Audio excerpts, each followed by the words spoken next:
The morning Lila Mae Carter's mother stopped breathing, the 10-year-old girl made a decision that would shatter a lonely cowboy's carefully constructed walls. With her 6-year-old sister clinging to her hand and their mother's body growing cold behind them, Lila walked 3 miles down a blistering Wyoming road toward a column of smoke on the horizon. She didn't know the man who lived at that ranch, didn't know his name or his story.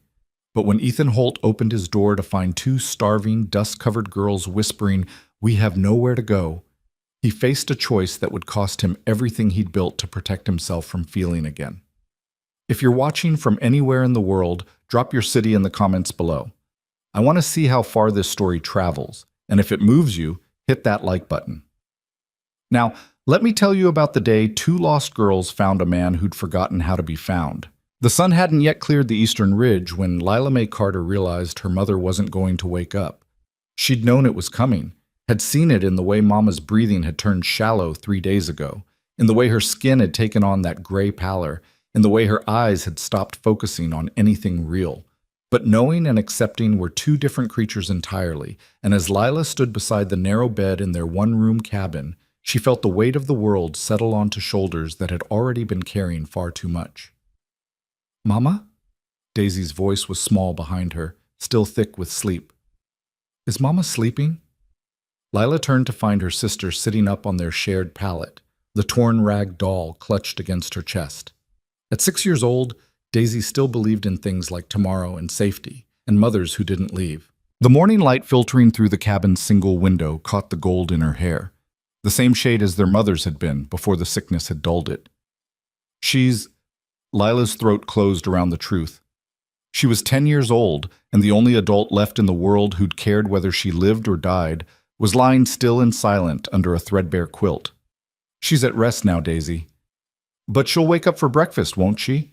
Daisy slid off the pallet, her bare feet silent on the dirt floor. "I can help make the porridge. I'm big enough now." Lila caught her sister before she could reach the bed, pulling her close even as Daisy squirmed in protest. The cabin smelled of sickness and cedar smoke and the particular emptiness that comes when a presence that has filled a space is suddenly, irrevocably gone. "Daisy, listen to me." Lila knelt so they were eye to eye. Her sister's face was still round with childhood, still innocent of the kind of knowledge Lila had been forced to acquire too young. "Mama's not going to wake up. She's gone to be with Papa now." The words felt hollow even as she spoke them. Their father had died in a mining accident 18 months ago, buried under half a mountain when a shaft collapsed. They'd never even recovered his body. And now Mama, worn down by grief and consumption, and the grinding poverty of trying to keep 2 daughters fed on a washerwoman's wages, had followed him into whatever came after. "No." Daisy shook her head, her lower lip trembling. "No, Mama promised. She promised she wouldn't leave." "I know, sweetheart. I know she did." Lila's own eyes burned, but she couldn't afford to cry. Not yet. Not when Daisy needed her to be strong, needed her to have answers, needed her to somehow make sense of a world that had just revealed itself to be fundamentally senseless. She pulled the quilt up over their mother's face with hands that shook only slightly. 18 months of watching Mama fade had taught her certain practicalities. The body would need to be buried, but the ground was hard-packed, and Lila had no shovel. The cabin belonged to the mining company, and they'd want it back as soon as they learned its occupant had died. And there was the matter of the completely empty cupboard, the lack of any money, and the fact that their nearest neighbors were 2 miles away and had made it clear they had no charity to spare for a widow's children. "We need to go," Lila said, her mind clicking through possibilities with a clarity born of desperation. "Get your shoes on. And your bonnet." "Where are we going?" Daisy's voice was very small now, the reality beginning to seep in despite her protests. "To find help." Lila moved to the corner where their few possessions were stored in a wooden crate. She pulled out a flour sack and began filling it with the essentials.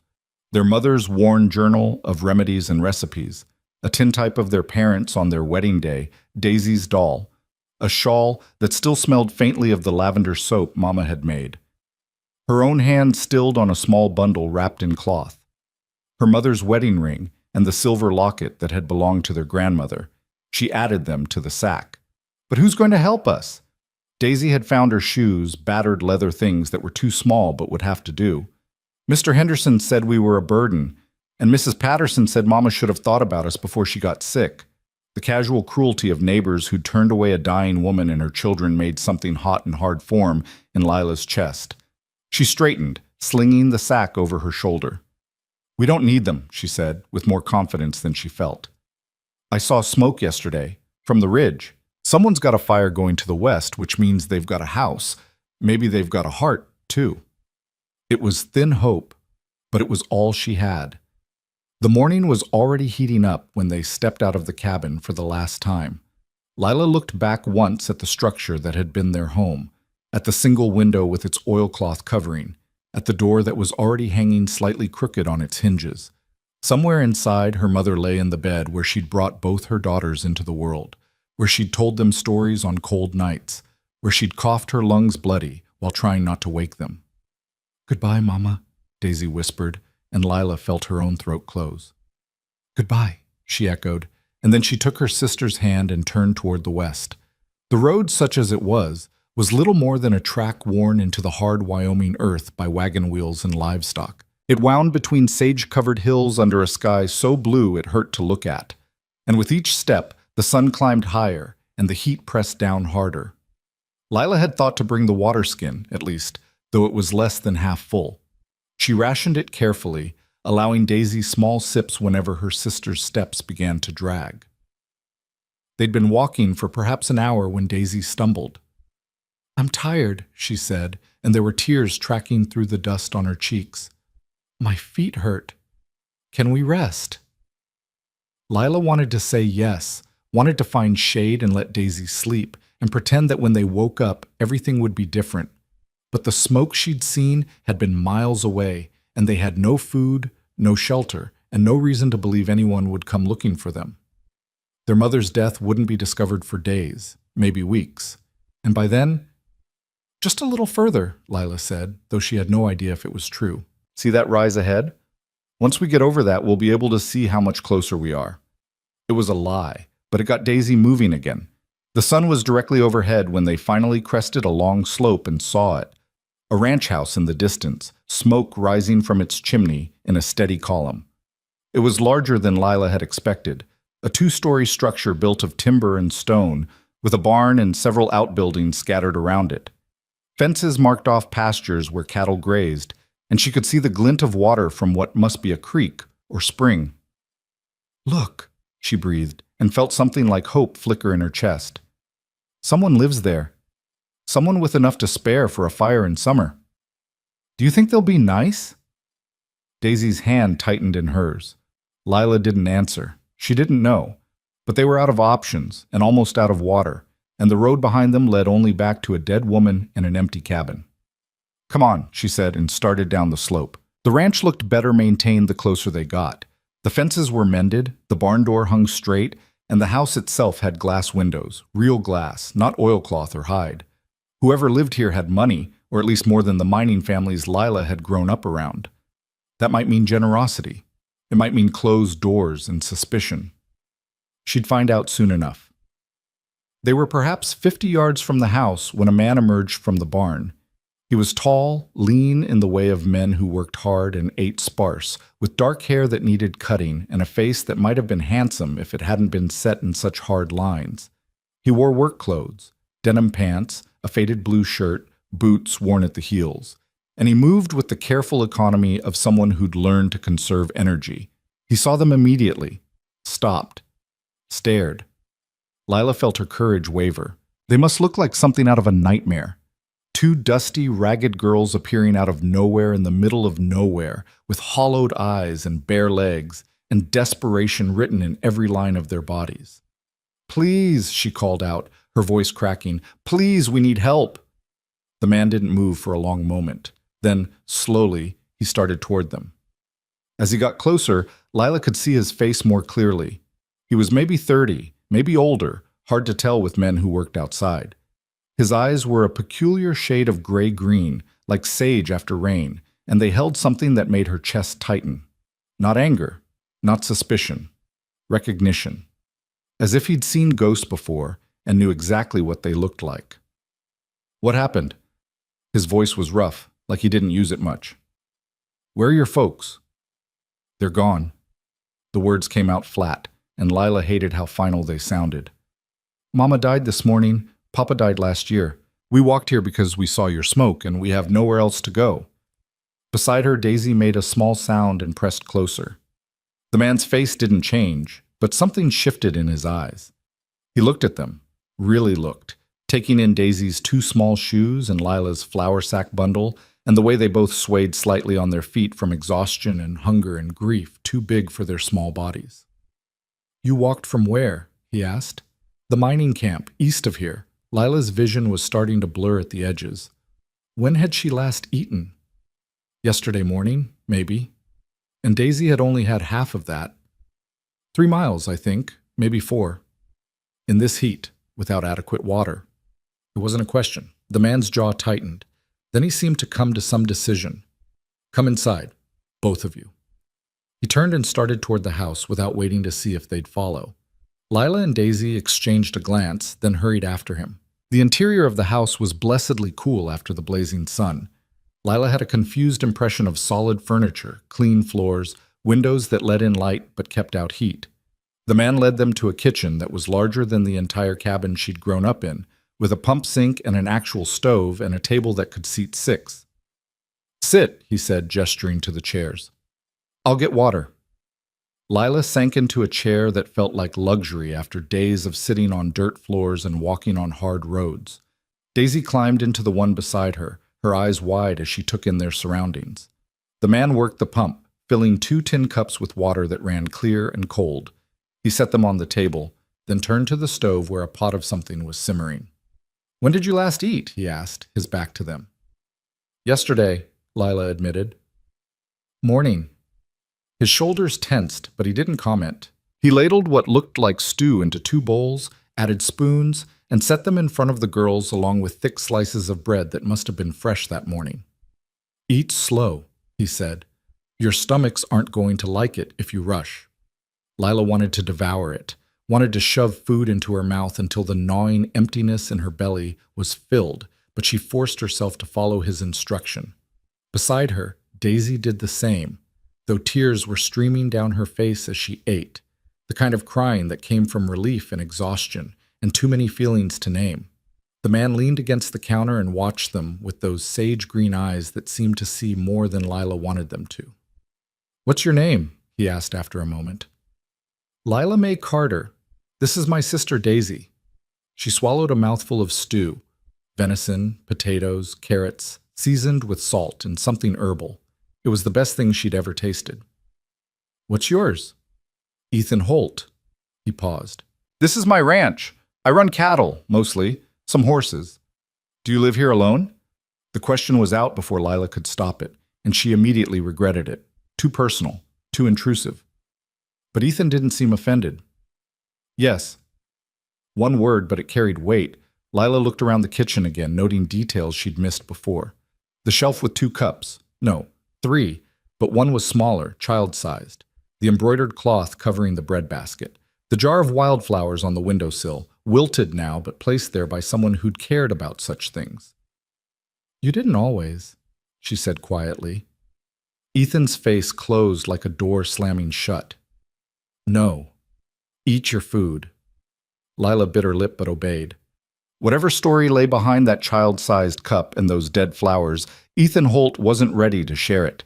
And she had no right to ask. Not when he'd just fed them and given them water and let them into his home, when he had every reason to turn them away. They ate in silence after that. The only sounds, the clink of spoons against bowls and the distant lowing of cattle outside. When Daisy had finished half her portion and started to nod over the rest, Ethan straightened. There's a room upstairs, he said. Second door on the right. Bed's made up. Your sister can sleep there. Both of us?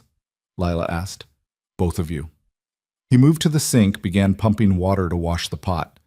We'll figure out the rest after you've had some rest. Lila wanted to ask what the rest meant, wanted to know if he was going to send them away or turn them over to the authorities or demand something in return for his charity. But exhaustion was pulling at her now, making her limbs heavy and her thoughts slow. Thank you, she managed. We'll, we'll work to pay you back. I can cook and clean, and Daisy's good with chickens, and rest first, Ethan interrupted, his voice firm but not unkind. Everything else can wait. Lila nodded and stood, pulling Daisy up with her. Her sister was already half asleep, leaning heavily against her side.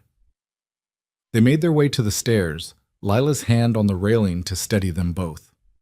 The second door on the right opened into a bedroom that made Lila's throat tight. It was a child's room, a girl's room, painted a soft yellow with white curtains at the window. The bed was narrow but looked impossibly soft, covered with a quilt stitched in a pattern of stars. There was a dresser, a washstand with a flowered basin, a rag rug on the floor. And on the dresser, a porcelain doll with painted features and a dress made of lace. Lila felt tears prick her eyes. Someone had loved the child who'd lived here, had made this room beautiful for her, had probably tucked her in at night and kissed her forehead and promised that everything would be all right. Where was that child now? She pushed the thought away and guided Daisy to the bed. Her sister was asleep almost before her head hit the pillow, one hand still clutching her rag doll. Lila pulled the quilt up over her, smoothed the tangled blonde hair back from her face. "We're safe," she whispered, though she didn't know if it was true. "We're safe, and we're together, and that's what matters." Daisy didn't stir. Lila stood there for a long moment, looking down at her sister's sleeping face. Then she turned and walked back downstairs. Ethan was still in the kitchen, sitting at the table now with a cup of coffee in front of him. He looked up when she entered, but didn't speak. "The room," Lila said. "It was for your daughter." Not a question. Ethan's hands tightened around the cup. "Yes." "Where is she?" For a moment she thought he wouldn't answer. Then in a voice scraped raw, "Buried, along with her mother. Fever took them both 2 years ago." The words hung in the air between them, heavy with a grief that Lila understood in her bones. She thought of her own mother lying cold in a cabin miles away. Thought of her father, crushed under rock and earth. Thought of all the ways love could be stolen, all the ways a heart could break and keep on beating. "I'm sorry," she said, and meant it. Ethan nodded once, a sharp jerk of his head. Then he stood, set his cup in the sink. "Your mother," he said. "Someone needs to see to her." "I know." Lila's voice was small. I couldn't. I'll go." Ethan was already moving toward the door, reaching for a hat on a peg. "Mining camp east, you said?" "Yes, the last cabin on the north side. There's a broken wagon wheel out front." He paused, looking back at her. "You should rest too. You look about ready to fall over." "I will," Lila promised. After you come back. I need to know." Understanding flickered across his face. He nodded. "Lock the door behind me," he said. "Don't open it for anyone but me." Then he was gone, the door closing softly behind him. Lila did as he'd instructed, sliding the bolt home. Then she went to the window and watched as Ethan saddled a horse, mounted, and rode east at a steady canter that would eat up the miles quickly. He was going to bury her mother. A stranger was going to do what Lila herself had been unable to manage. The tears came then hot and fast, and she let them. Let herself cry for her mother and her father and the childhood that had ended the moment she'd pulled that quilt over a still face.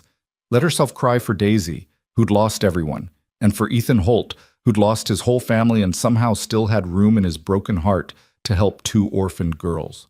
When the tears finally stopped, Lila felt hollow but steadier. She washed her face at the kitchen pump, drank another cup of water, then climbed the stairs to the yellow bedroom where Daisy still slept.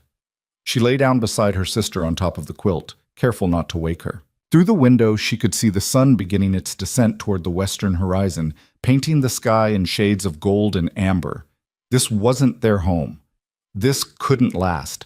But for right now, for this moment, they were safe and fed and sleeping in a real bed. It would have to be enough. Lila woke to the sound of hoofbeats and sat up so quickly her head spun. Beside her, Daisy stirred but didn't wake, her small face peaceful in sleep. The light coming through the window had turned deep gold, late afternoon then. She'd slept longer than she'd intended. She moved to the window and looked out to see Ethan dismounting near the barn, his movements slow and deliberate. Even from this distance, she could see the weariness in the set of his shoulders, the dust that covered him from hat to boots. He'd ridden hard and fast, there and back. He'd buried her mother. Lila pressed her palm against the cool glass and allowed herself one shaky breath before straightening her spine. Ethan Holt had done what needed doing, had shown them more kindness in half a day than their neighbors had shown in 18 months. The least she could do was not burden him with more tears. She made her way downstairs, moving quietly so as not to wake Daisy. The kitchen was exactly as she'd left it, the afternoon sun slanting through the windows and catching on the jars lined up along the shelves. Everything was orderly, clean, maintained with the kind of care that spoke of habit rather than hope. The door opened and Ethan stepped inside, pulling off his hat. Their eyes met across the room. "It's done," he said simply. "I marked the grave, said a few words. Thank you." The words felt inadequate, but Lila didn't know what else to say. I wanted to be there, but you took care of your sister. That's what your mother would have wanted." Ethan hung his hat on its peg, then moved to the pump to wash the trail dust from his hands and face. "There's something else. I stopped by the mining office. They're clearing out your cabin tomorrow. Anything you need from there, it's gone after that." Lila's heart sank. She'd known it was coming, but the finality of it still stung. "There's nothing much, just Mama's things, her remedies and recipes, but I already have those." "The journal you were carrying." "Yes." She'd tucked it safely in the flour sack, along with the few other items that mattered. Everything else, the broken furniture, the thin blankets, the chipped dishes, could be discarded without regret. Ethan dried his hands on a towel, his movements precise. "The foreman asked about you girls. I told him you'd be staying here for now."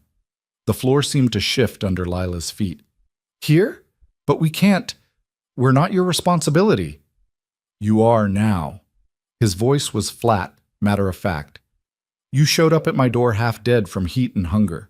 That makes you my responsibility until I can figure out what comes next." "What does come next?" The question came out smaller than Lila intended. Ethan was quiet for a long moment, his jaw working. When he finally spoke, his words were careful, measured. "I don't know yet. The mining company won't take you. County Orphanage is 3 days' ride from here, and I've heard stories about that place that would curl your hair. There might be families willing to take one child, but not two together." "No." The word came out sharp and fierce. "We stay together. Daisy and me, we're all each other has left. I'll work, I'll do whatever needs doing, but we don't get separated." Something flickered in Ethan's eyes. Approval, maybe, or recognition. "That's what I figured you'd say. So we'll work it out. For now, you're here, you're fed, and you're safe. That's enough to start with." Lila felt her throat tighten. "Why are you doing this? You don't know us. We could be your children who lost their mother." The words came out rough, abraded. "That's all I need to know." The unspoken grief in his voice made Lila understand. He was helping them because he hadn't been able to help his own daughter. Because he'd arrived too late to save his wife and child from fever, and now 2 more girls had appeared on his doorstep with nowhere else to go. He was trying to rewrite an ending he couldn't change. "I can cook," Lila said after a moment. "Not fancy, but decent. And I can clean and mend and tend a garden. Mama taught me her remedies too, how to make poultices and tinctures and teas for different ailments." "That's useful knowledge." Ethan moved to the stove, checked the fire. "How old are you, Lila?" 10. Daisy's sick." He nodded slowly. "Old enough to understand what I'm about to tell you, then. This arrangement, it's temporary. People in town are going to talk. A single man with 2 young girls living under his roof, it's going to raise questions. Ugly ones." Lila felt her stomach clench. She'd heard the whispers before, the way some folks turned kindness into something twisted. "We could say we're your nieces, your brother's children." "I don't have a brother." And lies have a way of unraveling. Ethan pulled out a chair and sat heavily, suddenly looking older than his years. "I'm not saying we broadcast the situation, but we can't hide it either. Not in a town this size." "So what do we do?" "We keep our heads down and give them no reason to question my character or your safety. You help around the house, You mind your manners, and if anyone asks, you tell them the truth. Your mother died. You came here seeking help, and I took you in until a better solution presents itself." It wasn't much of a plan, but it was more than Lila had expected. She nodded. "There's one more thing." Ethan's gaze was steady on hers. "That room you're sleeping in, it was my daughter Emma's. If it bothers you, being in there, I can—" "It doesn't bother me," Lila said quickly. "It's beautiful. She must have been very loved." Ethan's face did that closing thing again, but this time Lila saw past it to the raw wound beneath. She was. Both of them were. "I'll take good care of it. The room, I mean. Keep it clean and not let Daisy mess anything up." "Daisy can mess it up all she wants. It's just a room." But the way he said it suggested it was anything but. "I'll bring in some water so you can both wash up properly. There are clothes in the dresser, Emma's things. They'll be big on Daisy, but you can alter them if you know how." "I do." Mama had taught her to sew, had made her practice until her stitches were small and even. "Good. Supper will be in an hour or so. Nothing fancy, just beans and cornbread." "I can make it," Lila offered, "if you show me where things are." Ethan looked at her for a long moment, this girl child trying so hard to be useful, to earn her place, to somehow repay the debt of simple human kindness. "You don't have to prove your worth here, Lila. You're allowed to just be a kid for a while." The words hit harder than they should have. Lila felt her eyes burn but blinked it back. "I don't know how to do that anymore." "I know." Ethan stood, his chair scraping against the floor. "But maybe we can both learn." The next 3 days fell into a rhythm that felt almost normal, if normal could exist in a world where everything familiar had been stripped away. Lila woke early, helped with breakfast, and spent her mornings learning the layout of the ranch and the routines that kept it running. Ethan was patient in his teaching, showing her how to gather eggs from the henhouse, how to milk the cow without spooking her, how to pump water and carry it without spilling. Daisy was slower to emerge from her grief. She was quiet in a way she'd never been before, clinging to Lila's skirts and watching Ethan with wide, uncertain eyes. But gradually, the newness of the place began to work on her. She discovered the barn cats and their new litter of kittens. She found wildflowers growing near the creek and brought them inside in careful handfuls. And one morning, Lila came downstairs to find her sister sitting at the kitchen table with Ethan, helping him snap green beans for dinner. "She wanted to help," Ethan said, his voice carrying a note of surprise. "Insisted, actually." Daisy looked up with the first real smile Lila had seen since their mother died. "Ethan says if I do a good job, I can name one of the kittens." "Is that so?" Lila felt something ease in her chest at the sight. "Fair's fair," Ethan said gruffly. "Girl does the work. She gets the reward." It was a small thing, but it mattered. It meant he saw Daisy not as a burden or a temporary inconvenience, but as a person capable of contributing, worthy of consideration. That afternoon, while Daisy napped and Ethan was out checking fence lines, Lila pulled out her mother's journal. She'd been avoiding it, knowing that opening those pages would make the loss feel more real. But sitting in the quiet kitchen with sunlight streaming through the windows, she found the courage to crack the worn leather cover. Her mother's handwriting filled the pages, neat at first, growing shakier toward the end as the sickness had taken hold. Recipes for bread and stew and pie, notes about which herbs grew best in which season, remedies for fever, cough, infection, pain, and scattered throughout, little observations about life, about her daughters, about the husband she'd loved and lost. Lila has her father's stubborn streak. Once she sets her mind to something, there's no talking her out of it. It will serve her well, I think. In this world, a woman needs stubbornness. Daisy laughed today at a butterfly. Such a pure sound. I want to hold on to it forever. The cough is worse. I try not to let the girls see how bad it's gotten. They've already lost so much. Lila pressed her hand flat against the page, feeling the slight indentation of the pen strokes. Her mother had known she was dying, had written these words knowing her daughters would read them someday. She wanted you to have that. Lila startled, looking up to find Ethan in the doorway. She hadn't heard him come in. "I'm sorry, I didn't mean to." "No need to apologize." He moved into the room, his boots soft on the floorboards. "That knowledge, those remedies, they're worth more than gold in a place like this. Your mother was passing down something important. She was a washerwoman, Lila said. That's what people called her. But before Papa died, before we lost everything, she was the one folks came to when they were sick. She had a gift for healing, and she gave it to you. Lila hadn't thought of it that way, but he was right.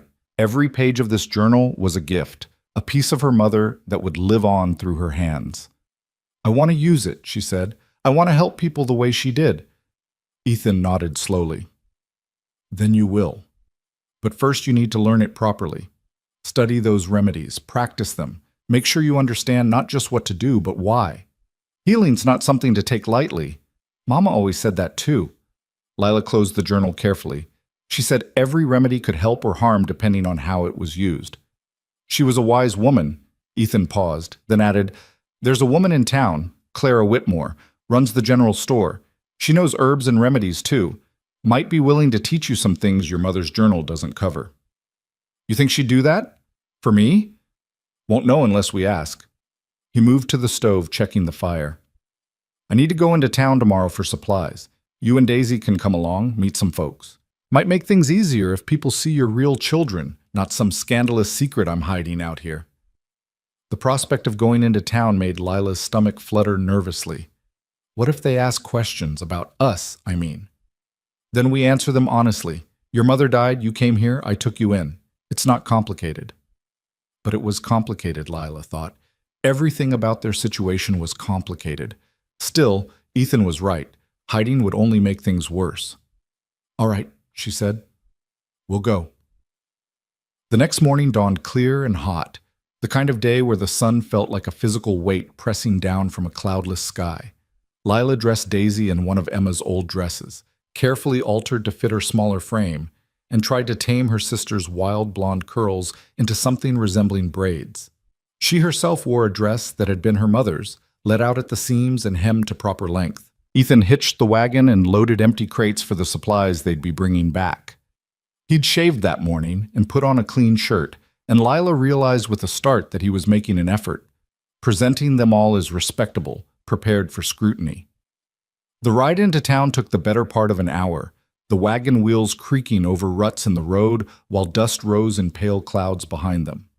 Daisy sat between Lila and Ethan on the bench seat, her earlier nervousness giving way to curiosity as they got closer and buildings began to appear. The town of Ashford was bigger than Lila had expected, a main street lined with false-fronted buildings, side streets branching off into residential areas, and enough traffic to suggest a population that could sustain multiple businesses. She saw a church with a white steeple, a hotel, a saloon, a bank, and various shops and offices. Ethan guided the wagon to a stop in front of a building with a sign that read, Whitmore's General Store. Through the large front windows, Lila could see shelves stocked with goods and a counter near the back. Stay close, Ethan said as they climbed down. And let me do most of the talking at first. He pushed open the door, a bell jingling overhead to announce their arrival. The store was dim after the bright sunlight outside, and it took Lila's eyes a moment to adjust. When they did, she saw a woman behind the counter looking up from a ledger. Clara Whitmore was perhaps 35, with dark hair pinned neatly at the nape of her neck and a face that was more handsome than pretty. She wore a simple dress of gray cotton and a white apron, and her eyes were the kind of sharp brown that missed nothing. Ethan, she said, and there was surprise in her voice. I didn't expect to see you in town this week. Needed supplies. He gestured toward Lila and Daisy. And wanted to introduce you to Lila and Daisy Carter. They're staying with me for the time being. Clara's gaze shifted to the girls, and Lila saw her take in every detail. The carefully mended dresses, the clean faces, the way Daisy pressed close to her sister's side. Staying with you, Clara repeated, her tone carefully neutral. Their mother passed recently. They had nowhere else to go. Ethan's voice was steady, matter of fact. I'm providing temporary shelter until a more permanent solution can be arranged. The silence that followed was heavy with unasked questions. Then Clara came around the counter, moving with deliberate purpose, and crouched down to Daisy's eye level. Hello there, she said gently. That's a very pretty doll you have. Daisy clutched her rag doll tighter, but managed a small smile. Her name is Molly. Molly is a fine name. Clara's eyes were kind now, the sharpness replaced by something softer. My name is Clara. I run this store, which means I have all sorts of interesting things. Would you like to see? Daisy looked up at Lila, who nodded. You can go. Just stay where I can see you. Clara led Daisy toward a corner where bolts of fabric were displayed in bright colors. Lila watched them go, then became aware that both Ethan and Clara, who'd glanced back, were watching her watch Daisy. She's protective, Clara observed, straightening. She's had to be. Ethan's voice carried an edge of warning, as if daring Clara to make something ugly out of the situation, but Clara just nodded. How old? 10. Daisy's 6. And their mother? Consumption. Died 4 days ago. The girls walked to my place from the mining camp. Ethan pulled a list from his pocket. I need flour, sugar, salt, coffee, beans, dried beef if you have it, thread and needles, lamp oil. Clara took the list, scanning it quickly. I can fill all of this. It'll take a few minutes. That's fine. As Clara moved to gather the supplies, Lila drifted toward where Daisy was examining a bolt of blue calico with wonder on her face. She could hear Ethan and Clara talking in low voices behind her, but couldn't make out the words. She told herself it didn't matter, people would talk regardless. Lila? She turned to find Clara watching her with an expression that was difficult to read. Ethan mentioned you know remedies, that your mother taught you. Yes, ma'am. She kept a journal with recipes and treatments. I've been studying it. Would you be interested in learning more? I grow herbs in my garden behind the store, and I've picked up quite a bit of knowledge over the years. Not claiming to be a doctor, but I know what works for common ailments. Hope flickered in Lila's chest. I'd like that very much, if it's not too much trouble. No trouble at all. Clara's expression warmed. In fact, I could use someone with nimble fingers to help me prepare remedies for sale. The arthritis in my hands makes the detailed work difficult sometimes.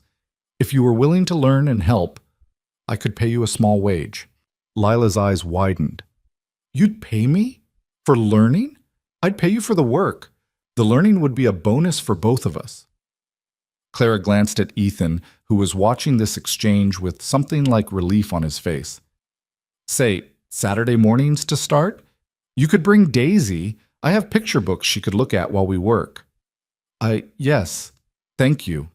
Lila felt dizzy with the sudden shift in fortune. A way to earn money, a way to learn, a way to honor her mother's legacy. Clara smiled, and it transformed her whole face. Good. Then I'll see you Saturday. The rest of the shopping passed quickly. Clara filled Ethan's order with efficient movements, adding a bag of peppermint sticks to the pile and winking at Daisy when the girl's eyes went wide. Other customers came and went, their gazes lingering on Lila and Daisy with open curiosity, but no one asked questions directly. It wasn't until they were loading the wagon that a man approached, older with silver hair and a badge pinned to his vest. Ethan, he said, word's already spreading that you've got company out at your place. Sheriff Morgan, Ethan's voice was cool. These are the Carter girls, Lila and Daisy. Their mother died of consumption 4 days ago. They came to my ranch seeking help. The sheriff's eyes were shrewd as he looked the girls over. And you took them in, just like that. Just like that? People are going to talk, Ethan. You know that. A man alone with 2 young girls? Let them talk. Ethan's jaw was set in a hard line. I've done nothing wrong. The girls needed help, and I provided it. If that's a crime in this town, then Ashford's got bigger problems than gossip. Sheriff Morgan held up his hands. I'm not accusing you of anything, just making sure you understand what you're taking on. Questions will be asked. The county might get involved. Then let them ask. Let the county come. They'll find 2 well-fed, well-cared-for children living in a safe home. Ethan's voice was steady, but Lila could hear the steel beneath. Unless you're suggesting I should have turned them away, left them to starve in an empty cabin. The sheriff's expression softened slightly. No, I'm not suggesting that. Just be smart about this, Ethan. Make sure everything's above board. It is. All right, then. The sheriff tipped his hat to Lila and Daisy. Welcome to Ashford, girls. If you need anything, my office is just down the street. As he walked away, Lila felt her hands shaking. She climbed into the wagon beside Daisy, who was clutching her peppermint stick like a treasure.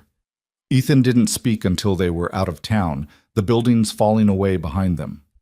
Then, quietly, that's how it's going to be. Questions, suspicion, people making something dirty out of simple kindness. "I'm sorry," Lila whispered. "We're causing you trouble." "No," his voice was firm. "You're not causing anything. Other people's small minds, that's what causes trouble. You just focus on being kids and let me worry about the rest." But Lila couldn't stop worrying. She'd seen the way Sheriff Morgan had looked at them, the calculation in his eyes. She'd heard the unspoken threat. The county might get involved. If the county got involved, she and Daisy could be separated, sent to different families, or worse, to that orphanage Ethan had mentioned. That night, after Daisy was asleep, Lila sat at the kitchen table with her mother's journal open in front of her. But instead of reading, she found herself thinking about Clara Whitmore, about the kindness in her eyes when she'd spoken to Daisy, about the job offer that had come without hesitation or conditions, about the way she'd looked at Ethan, steady and knowing, like she understood exactly what he was trying to do. "Can't sleep?" Lila looked up to find Ethan in the doorway, still dressed despite the late hour. "Just thinking. About the sheriff. About everything." Lila closed the journal. "About what happens if the county decides we can't stay here.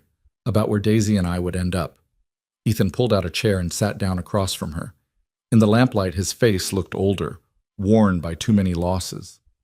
"I've been thinking about that too," he admitted. "And I don't have good answers yet. But I'll tell you this. I'm not going to let them separate you. Whatever it takes, whatever I have to do, you and Daisy stay together." "Why?" The question burst out before Lila could stop it. "Why do you care so much? We're nothing to you." Ethan was quiet for a long moment. When he finally spoke, his voice was raw. "My daughter Emma was 5 when the fever took her. My wife Sarah tried to nurse her through it and got sick herself. I was out on a cattle drive, 3 days away. By the time I got the message and made it home..." He stopped, swallowed hard. "I was too late. They'd both been dead for a day." Lila felt tears prick her eyes. "I couldn't save them," Ethan continued. "I arrived too late to even say goodbye. That's something I have to live with every day. But you girls, you showed up at my door alive, needing help, and this time I wasn't too late. This time I could actually do something." He met her gaze. "So that's why I care. Because I failed my own family, and I'll be damned if I fail yours too." The words hung in the air between them, heavy with grief and determination, and something that felt almost like hope. "Thank you," Lila whispered, "for not being too late." Ethan nodded once, sharp and quick, then stood. "Get some sleep. Morning comes early on a ranch." But as Lila climbed the stairs to the yellow bedroom where Daisy slept peacefully, she felt something shift inside her. They weren't safe yet. The questions and suspicions would continue, and the county might still come. But they weren't alone anymore. And somehow, that made all the difference. Saturday morning arrived with the kind of crystalline clarity that made the mountains look close enough to touch. Lila woke before dawn, as had become her habit, and lay in the pale light listening to Daisy's soft breathing beside her. Today was her first day working with Clara Whitmore, and her stomach fluttered with a mixture of anticipation and nerves. She dressed carefully in the blue calico dress Clara had gifted her at their second visit to town. "Can't have my apprentice looking shabby," the woman had said with a wink that made the charity feel less like pity, and braided her hair so tightly her scalp ached. Daisy was harder to rouse, complaining sleepily about the early hour until Lila reminded her about the picture books Clara had promised. Downstairs, Ethan already had breakfast on the table. Eggs, bacon, thick slices of bread toasted over the fire. He'd been teaching Lila to cook, his patience apparently endless as she learned to judge heat by holding her hand above the stove, to crack eggs without getting shell in the pan, to knead biscuit dough just enough but not too much. "Ready for your first day of work?" he asked, pouring coffee into his cup. "I think so." Lila buttered bread for Daisy, cut it into small squares. "What if I'm not good at it? What if I can't remember all the herbs or I mix something wrong?" "Then you'll learn from your mistakes. That's how everyone learns." Ethan sat across from them, his own plate untouched. "Clara knows you're just starting. She's not expecting perfection." But Lila wanted to be perfect, wanted to prove she was worth the kindness being shown to her, worth the risk Ethan was taking by keeping them. In the 3 weeks since they'd arrived at his ranch, she'd worked herself to exhaustion each day, cleaning, cooking, mending, anything to justify their presence. Ethan had told her to stop, to rest, to act like a child, but Lila couldn't afford to be a child. Children were helpless, dependent, easily discarded. The ride into town was quiet, Daisy dozing against Lila's shoulder while Ethan guided the wagon along the familiar rutted road. Ashford was just waking up when they arrived, shopkeepers sweeping boardwalks and raising awnings for the day ahead. A few people called greetings to Ethan, their eyes lingering on Lila and Daisy with curiosity that had become almost routine. Clara was waiting at the store's back entrance, her dark hair already escaping its pins despite the early hour. She smiled when she saw them, a warm expression that reached her eyes. Right on time. Come on back. I've got the workroom set up. The workroom was a small space behind the main store, lined with shelves holding jars of dried herbs, bottles of oils and tinctures, mortars and pestles in various sizes. A long table dominated the center, its surface scarred from years of use. Sunlight streamed through a window that overlooked a garden bursting with green growth. Daisy, those books are over there by the rocking chair, Clara said, pointing to a cozy corner. And there's milk and cookies on the small table if you get hungry. Daisy's eyes went wide. Real cookies? Made them myself yesterday. Oatmeal with raisins. Clara turned to Lila. Now then, let's see what you already know. Tell me about willow bark. Lila took a breath, reaching for her mother's words. It helps with pain and fever. You boil the bark to make a tea, or you can grind it into powder and mix it with honey. But too much can cause stomach upset. Good. And chamomile? Settles the stomach, helps with sleep. Can be used for inflammation too. Lila was gaining confidence now. Mama used to make a compress with chamomile for bruises and swelling. Your mother taught you well. Clara moved to the shelves, running her fingers along the jars. The trick is knowing not just what each herb does, but how they work together. Combinations can be more powerful than single ingredients, but they can also be dangerous if you don't understand the interactions. She pulled down several jars, setting them on the work table. We're going to start with something simple, a salve for cuts and scrapes, calendula for healing, plantain for infection, beeswax as a base. I'll walk you through it today, and by the end of summer you should be able to make it yourself with your eyes closed. The morning passed in a blur of measuring and mixing, of Clara's patient explanations and Lila's careful notes. She learned to melt beeswax without burning it, to steep herbs at the right temperature, to strain the mixture through cheesecloth until it ran clear. Her hands grew sticky with wax and fragrant with oils, and she'd never been happier. Daisy sat in her corner, occasionally looking up from her picture books to watch with sleepy contentment. Clara brought her milk and cookies as promised, and later, an apple cut into precise slices. The woman seemed to have an instinct for what a child needed before the child knew it herself.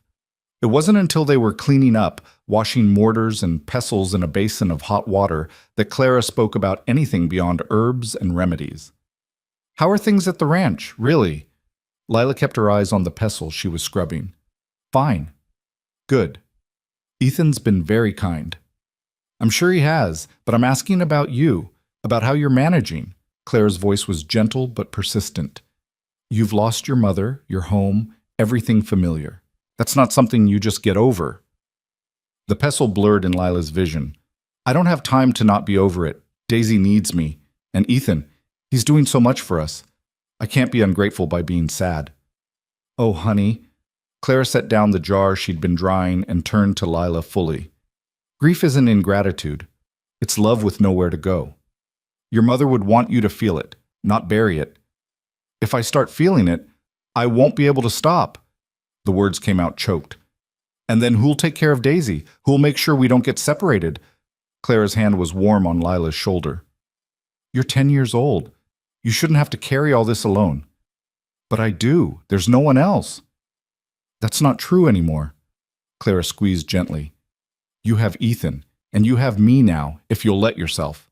Lila wanted to believe it, wanted to let herself lean on these two adults who seemed willing to shoulder some of her burden, but trust was a luxury she couldn't afford. People left. People died.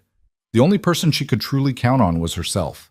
Still, she managed a small nod. Thank you. for the work, for teaching me. It's my pleasure. Clara released her shoulder and handed her a small cloth bag. Here, take this home. It's the salve we made today. If anyone at the ranch gets a scrape or cut, you'll know what to do. Lila took the bag, feeling the weight of it. Her first completed remedy, a piece of her mother's legacy carried forward. When Ethan came to collect them an hour later, he found Daisy asleep in the rocking chair and Lila carefully labeling jars under Clara's supervision. The two women exchanged a look that Lila didn't quite understand, something passing between them that needed no words. She's a natural, Clara said. Quick learner, steady hands. If she keeps at it, she'll be better than me by winter. I don't doubt it. Ethan's voice carried a note of pride that made Lila's chest warm. Ready to head home? Home. The word still felt strange, too good to be true, but Lila let herself hold it for a moment before nodding. The following Tuesday, everything changed. Lila was in the hen house gathering eggs when she heard the sound of hoofbeats. Multiple riders, moving at a deliberate pace. She set down her basket and moved to the doorway, peering out to see three men dismounting near the house. One was Sheriff Morgan. The other two were strangers. One in a dark suit that marked him as city folk, the other younger, harder-faced, wearing a deputy's badge. Ethan emerged from the barn, his posture wary. Sheriff wasn't expecting a visit. Ethan. Morgan's voice was formal, official. This is Mr. Pemberton from the County Welfare Office and Deputy Clark. They've got some questions about your living situation. Lila's heart dropped into her stomach. She backed into the henhouse's shadows, watching through the crack in the door. The man in the suit, Pemberton, pulled out a notebook. Mr. Holt, I understand you are currently housing two minor girls, sisters aged 10 and 6. That's correct. Their mother died. They came to me for help, and I provided it. Ethan's voice was level, but Lila could see the tension in his shoulders. And what is your relationship to these children? None. I'm a neighbor who took them in when they had nowhere else to go. Pemberton wrote something in his notebook. I see. And you're unmarried, living alone on this property. I am. Mr. Holt, surely you can see how this situation appears. A single man, two young girls, no proper supervision. They're supervised by me. Ethan's voice had gone cold. They're fed, clothed, educated in practical skills, and treated with respect and dignity. What more do you want? What I want is irrelevant. The county has guidelines for the care of orphaned children, and this arrangement doesn't meet them. Pemberton snapped his notebook shut. I'm going to need to speak with the girls, separately. No. The word was flat, absolute. Sheriff Morgan stepped forward. Ethan, don't make this harder than it has to be. Let them ask their questions, confirm the girls are being treated properly, and maybe we can work something out. Work what out? You want to take them away, put them in some institution where they'll be separated and forgotten. I won't allow it. It's not your decision to allow or disallow. Pemberton's voice was clipped. I have the authority to remove children from unsuitable living situations. And Mr. Holt, this is unsuitable by definition. Lila's hands were shaking. She looked around the henhouse wildly, as if there might be some escape, some way to make this not be happening. Through the open door, she could see Daisy's face at the upstairs window, pressed against the glass. Give me 2 weeks, Ethan said suddenly. 2 weeks to make the situation more acceptable to your county guidelines. 2 weeks to do what? To get married. The silence that followed was absolute. Even the chickens seemed to hold their breath. Pemberton recovered first. Married? To whom, exactly? To Clara Whitmore. She runs the general store in town. She's a widow, and she's already been helping with the girls. With her in the household, you'd have your proper supervision. Sheriff Morgan was staring at Ethan like he'd grown a second head. Have you even asked Clara about this? Not yet, but I will. This is highly irregular. Pemberton was frowning. A marriage of convenience to circumvent county welfare guidelines. It's not circumventing anything. You want a proper household? I'm offering to provide one. 2 adults, stable income, respectable standing in the community. Unless you have another objection? Pemberton's jaw worked. Fine. 2 weeks. But I'll need written confirmation from Miss Whitmore that she's agreed to this arrangement and I'll be conducting a home visit after the wedding to ensure the situation is legitimate. If I find anything amiss, anything at all, those girls go to county care. Understood? Understood. The men mounted their horses and rode off, leaving Ethan standing alone in the yard. Lila watched him stand there for a long moment, his head bowed before he straightened and turned toward the house. She met him at the kitchen door, Daisy clutched in her arms. Her sister was crying silently, her face buried in Lila's shoulder. "I'm sorry," Lila whispered. "This is our fault. We've ruined everything." "No," Ethan's voice was firm. "You didn't ruin anything. You're children who needed help, and I chose to help you. The county's the one making this complicated. But marriage. You can't just marry someone because of us." "Why not?" He pulled out a chair and sat heavily. "Clara's a good woman. We get along well enough. It's not a love match, but it's practical, and right now practical is what we need." "But what if she says no?" Daisy's voice was muffled against Lila's shoulder. Ethan was quiet for a moment. "Then we'll figure something else out. But I don't think she'll say no." He was right. When Ethan rode into town that afternoon and laid out the situation to Clara Whitmore, she listened with her arms crossed and her expression unreadable. Then, when he'd finished, she asked a single question. "Those girls, if I say no, what happens to them?" "They get sent to county care, probably separated. Lila to one family or institution, Daisy to another." Clara looked out the window of her store toward the mountains rising in the distance. She'd been a widow for 5 years, her husband lost to a logging accident that left her with nothing but the store and a future of careful, lonely independence. She'd made peace with it, or so she'd told herself. "When?" she asked. "The county gave me 2 weeks." 2 weeks? Clara laughed, a short, sharp sound. "Not much time to plan a wedding." "Clara, you don't have to, Yes, I do." She turned to face him, her eyes fierce. "Those girls have lost everything. I won't be the reason they lose each other too. Besides, I've been alone long enough. Maybe it's time to try something different."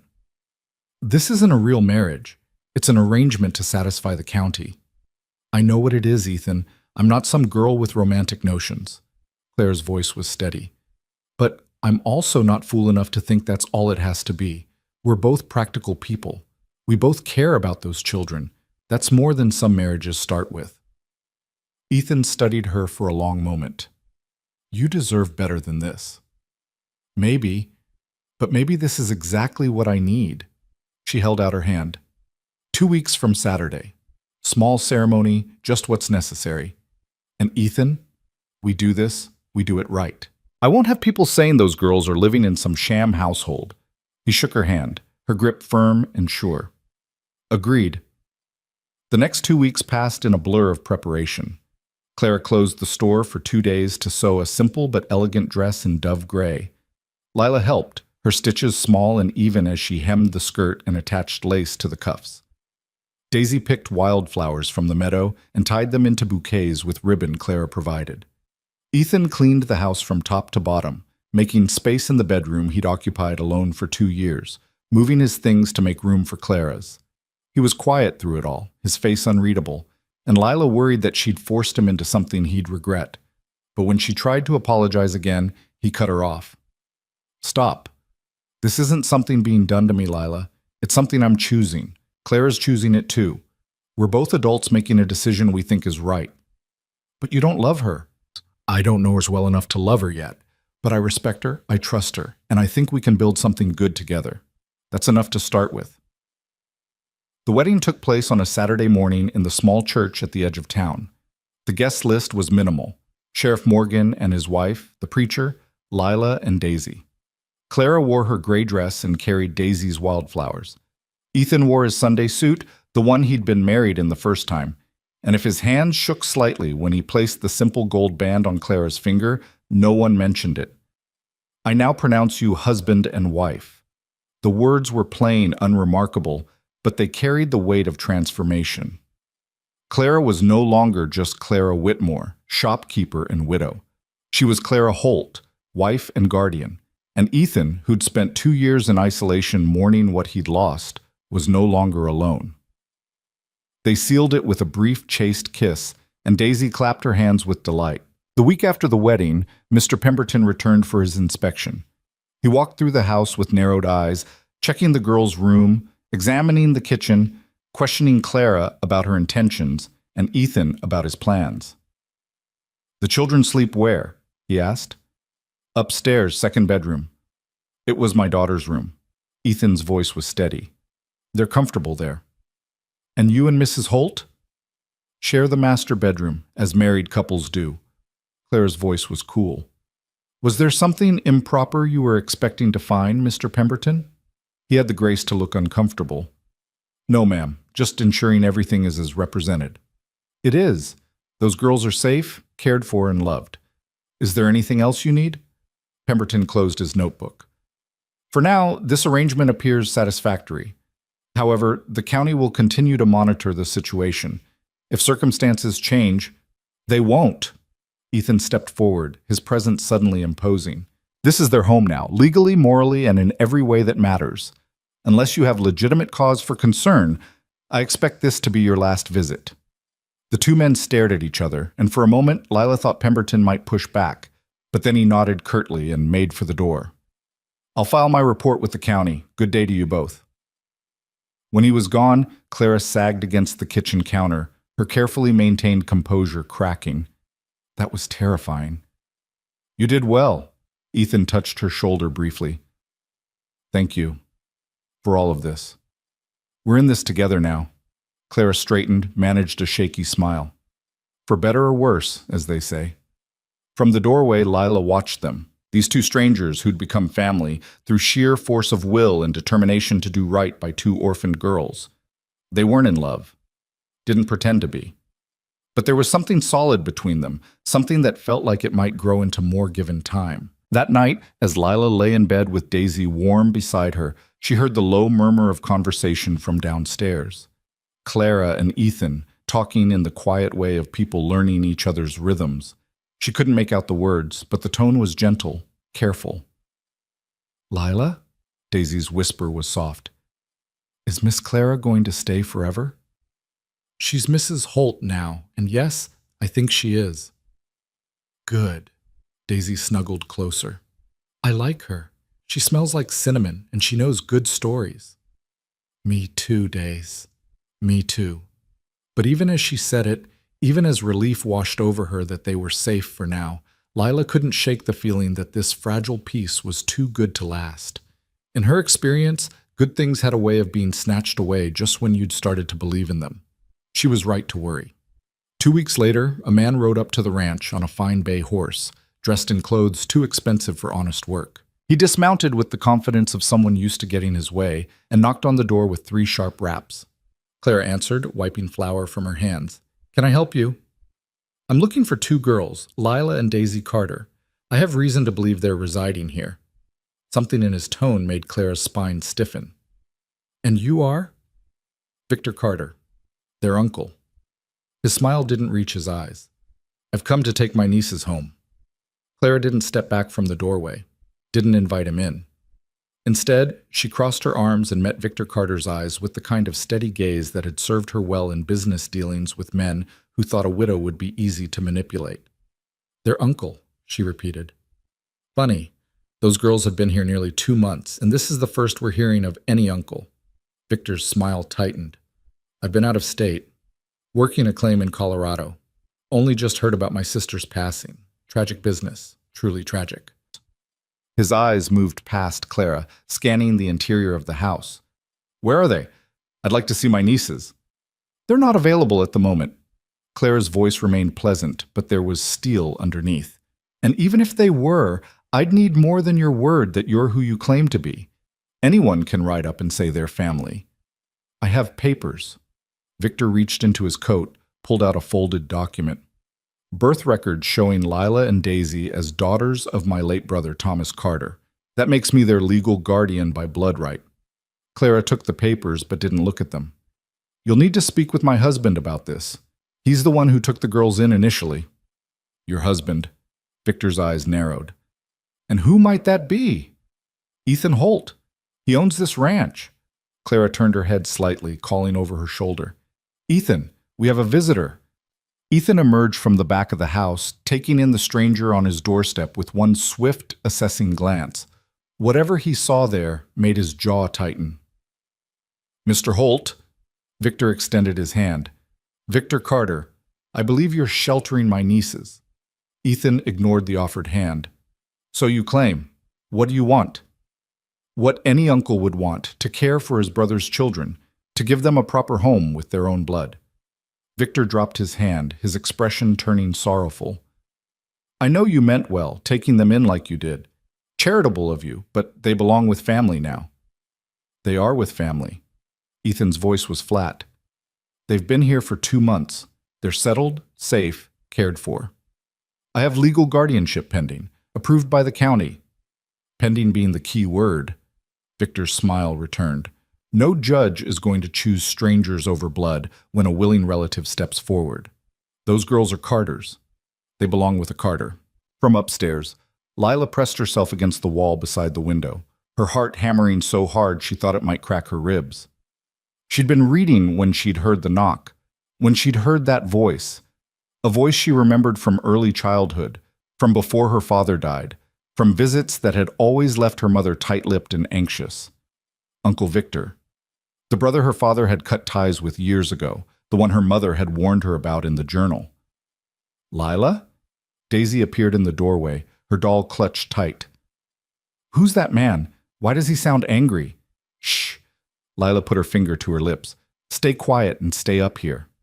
But, please, Daisy, trust me. Downstairs, the conversation had moved into the parlor. Lila crept to the top of the stairs, positioning herself where she could hear without being seen. The girls walked to my property half-starved and desperate, Ethan was saying. Where were you then? Where were you when their mother was dying? When they had no food, no shelter, nowhere to turn? I told you I was in Colorado. If I'd known about Margaret's condition, you would have done what? Rushed to her side? Clara's voice cut in, sharp and disbelieving. From what I understand, you hadn't seen your brother's family in over 5 years, didn't send money, didn't write, didn't check on them after Thomas died. Now, suddenly, you're concerned? Victor's tone shifted, became defensive. My relationship with my brother was complicated, but those girls are still my blood, still my responsibility. Responsibility. Ethan spat the word like it tasted foul. You don't know the first thing about responsibility. Lila's 10 years old, and she's been more responsible than you've ever been. She kept her sister alive, walked her 3 miles in the heat to find help, worked herself to exhaustion trying to earn her keep. That's responsibility. What you're doing is something else entirely. And what would you call it, Mr. Holt? The silence that followed made Lila lean forward, straining to hear. I'd call it opportunism, Ethan said finally. Those girls inherited something from their father, didn't they? Mining rights or a claim or property. Something valuable enough to bring you all the way from Colorado. Victor laughed, but there was no humor in it. You've got an active imagination. I'm here for my family, nothing more. Then you won't mind if we verify that with the county land office. See what claims are registered in Thomas Carter's name, what the inheritance laws say about 2 minor daughters. The quality of the silence changed. Lila could almost feel Victor recalculating, adjusting his approach. Look, he said, his voice turning reasonable. I can see you've grown attached to the girls. That's natural, but I'm their blood uncle, their only living relative. When this goes before a judge, and it will go before a judge, he's going to rule in my favor. That's just how the law works. So why don't you save everyone the trouble and let me take them now? I'll make sure they're well cared for. No, Claire's voice was absolute. Those girls don't leave this house unless a judge orders it, and even then, we'll fight you every step of the way. Mrs. Holt, you seem like a sensible woman. Surely you understand. I understand that you're not getting near those children without a court order. Now I think it's time for you to leave. Lila heard footsteps moving toward the door. She scrambled back from the stairs as Victor's voice carried up. You're making a mistake, both of you. I'm trying to do this the easy way, but if you insist on being difficult, I'll go through legal channels, and when I do, you'll wish you'd cooperated. The door slammed. Lila ran to the window in time to see Victor mount his horse and ride off, his back rigid with anger. Ethan and Clara stood in the yard, watching him go. He's after something, Clara said quietly. You're right about that. No man shows up after 2 months claiming Uncle's rights without an ulterior motive. I need to ride into town, talk to Sheriff Morgan, find out what Victor might be after. Can you? I'll stay with the girls. Go. Clara turned back to the house, her expression grim. But Ethan? We need to be prepared for a fight. If he takes this to court, blood rights carry weight. Then we'll find another way to fight. Ethan was already moving toward the barn. We didn't save those girls just to hand them over to someone who sees them as property. When Clara came back inside, she found Lila sitting on the stairs, her face white. You heard? It wasn't a question. Lila nodded. Clara sat down beside her, her movements weary. What do you know about your Uncle Victor? Not much. Papa never talked about him. But Mama... Lila's hands twisted together. She wrote about him in her journal, said he was trouble, said he only cared about money and himself. She wrote that if anything happened to her, I should keep Daisy away from him no matter what. Do you know why? She said he'd use us for whatever we were worth and then discard us, like we were tools, not people. Lila looked at Clara with desperate eyes. He can't take us. Please. He can't. We won't let him. Clara pulled Lila close, and the girl let herself lean into the embrace, let herself be 10 years old and scared for just a moment. But Lila, I need you to be honest with me. Is there something you inherited from your father? Something valuable? Lila pulled back, thinking. I don't. Papa worked in the mines, but he didn't own them. He was just a laborer. When he died, there was nothing. We had to leave the company housing. Mama had to take in washing to feed us. If there was money or property, we never saw it. But there might have been something. A claim he filed, rights to a site, something registered in his name that you and Daisy would inherit as his daughters. I don't know. Mama never mentioned anything like that. But even as Lila said it, she remembered something, a conversation she'd half heard years ago, her father and another miner talking in low voices about a promising vein, about filing a claim, about keeping it quiet until they knew for sure. She'd been 6, maybe 7, too young to understand, too young to ask questions. Had her father filed a claim? Was there something out there worth fighting over?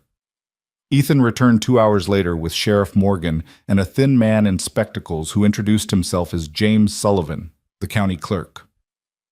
Miss Lila, Sullivan said gently, sitting across from her at the kitchen table.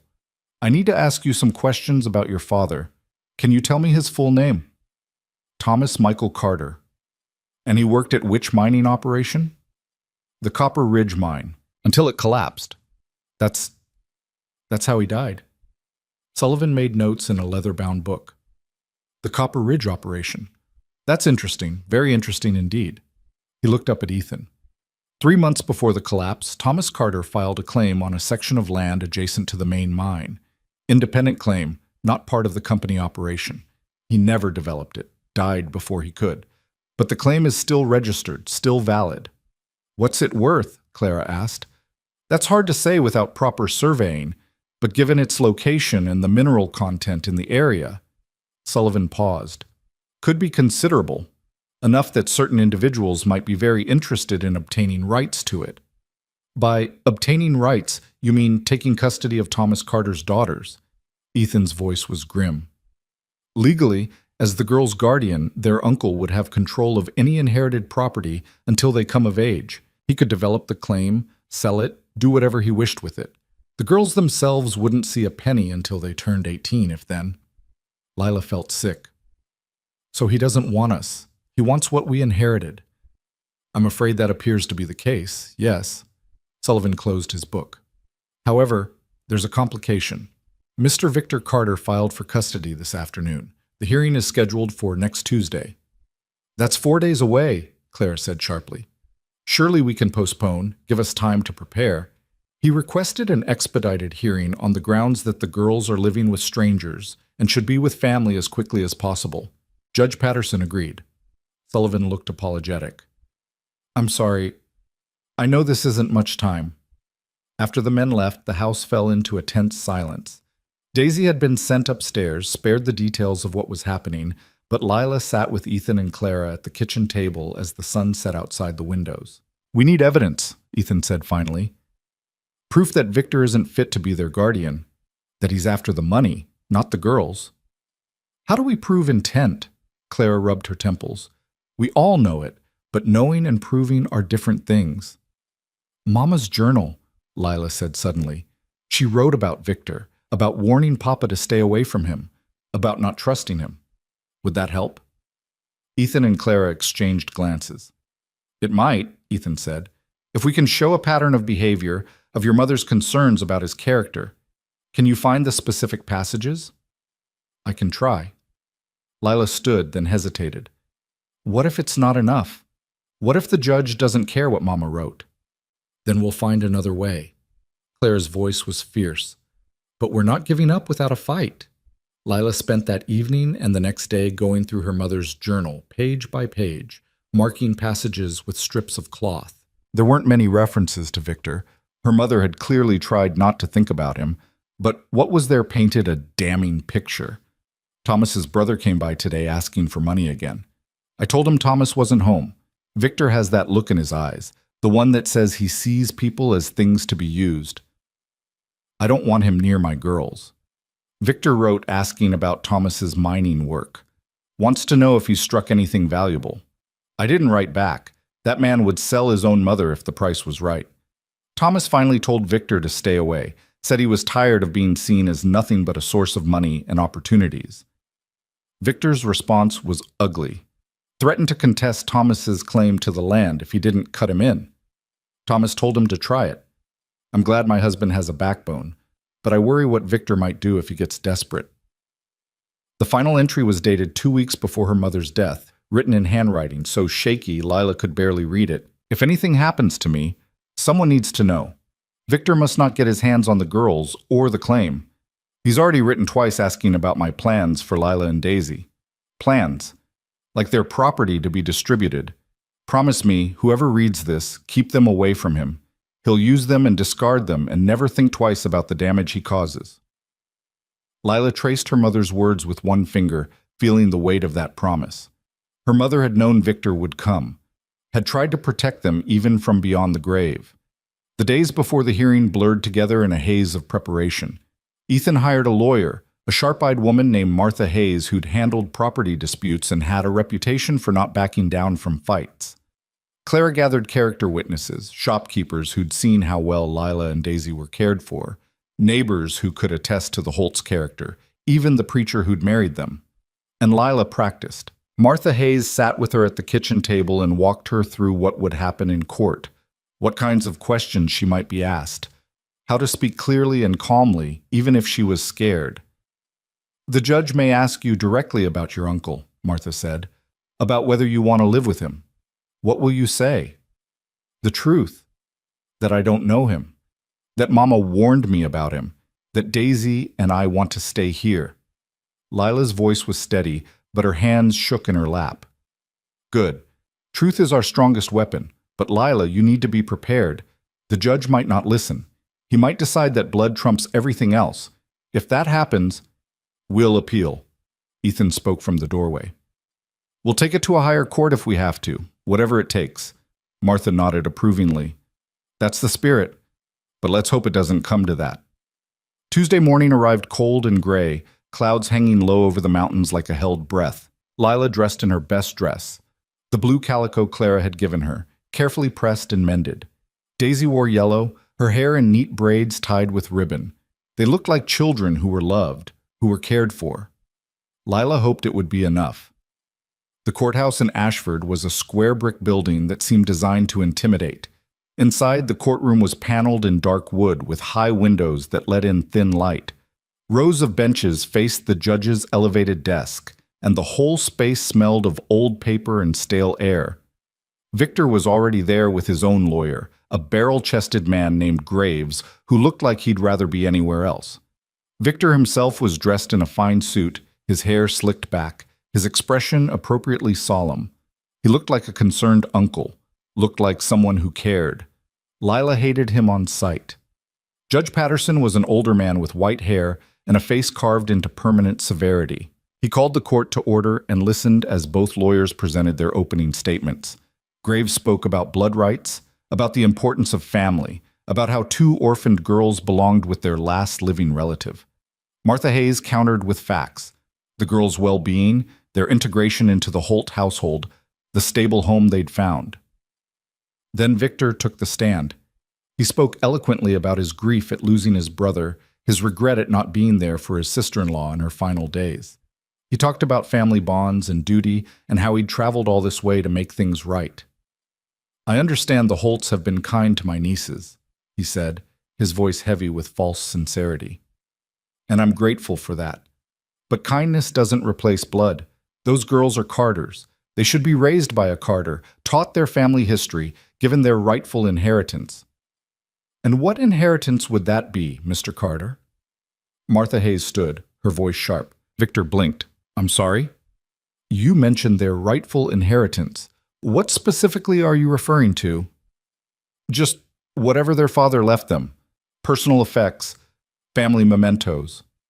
Not, for instance, the mining claim registered in Thomas Carter's name, the one located on potentially valuable land adjacent to the old Copper Ridge site." Victor's face went carefully blank. "I'm sure I don't know what you're talking about." "Really? Because according to county records, you made inquiries about that very claim 2 weeks ago. Asked about its status, its value, who held rights to it." Martha held up a paper. "I have the clerk's testimony right here." Judge Patterson leaned forward. "Mr. Carter, are you aware of this mining claim?" I may have heard something about it, but that's not why I'm here. I'm here for my nieces." "Who just happened to be the legal heirs to a potentially valuable piece of property?" Martha's voice was cold. "How convenient." "Objection." Graves was on his feet. "Counsel is making assumptions about my client's motivations without evidence." "Then let's talk about evidence." Martha pulled out the journal. "Your Honor, I'd like to enter into evidence a journal kept by Margaret Carter, the girl's late mother. In it, she repeatedly expresses concerns about Victor Carter's character and explicitly states her wish that he never gain custody of her daughters. She read the passages aloud, each word landing like a hammer blow. Victor's face grew redder with each sentence. His jaw clenched so tight, Lila thought she could hear his teeth grinding from across the room. When Martha finished, Judge Patterson sat back in his chair. "Strong words from a dying woman. Mr. Carter, do you have any explanation for why your sister-in-law would write such things?" "She was ill, confused. Grief and sickness can make people say things they don't mean." But Victor's voice lacked conviction now.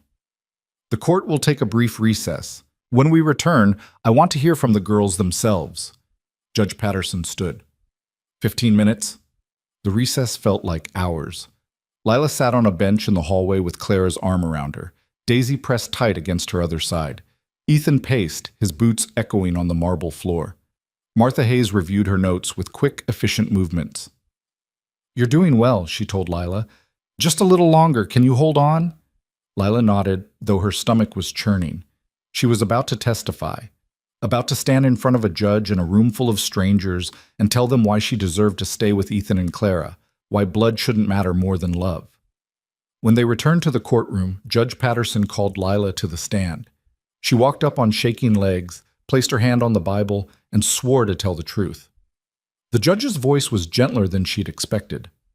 "Lila, I know this is frightening, but I need to ask you some questions, and I need you to answer honestly. Can you do that?" "Yes, sir."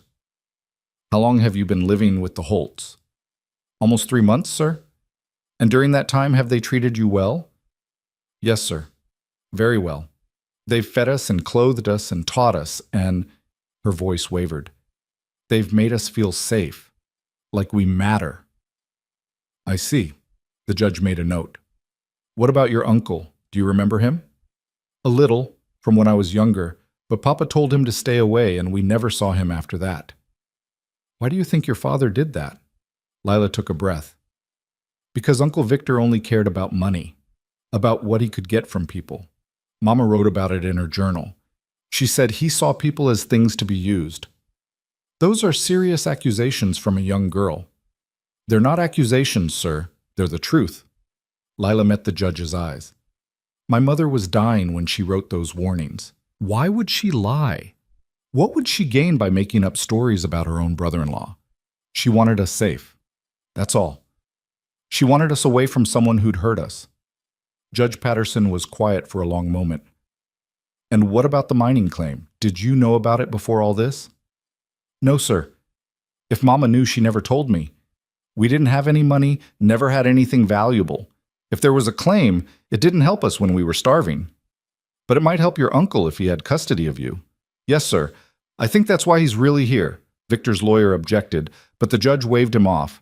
The child is answering my questions honestly. Sit down, Mr. Graves. He turned back to Lila. One more question. If I were to award custody to your uncle, what would you do? Lila felt her heart hammering. This was it, the moment that would decide everything. I'd run, she said quietly. I'd take Daisy and I'd run, and we'd keep running until we found somewhere safe. Because I promised my mother I'd protect my sister, and I won't break that promise. Not for blood, not for law, not for anything. The courtroom was absolutely silent. Judge Patterson studied her for a long moment, this 10-year-old girl with eyes far older than her years, with a spine of pure steel and a fierce love that wouldn't bend.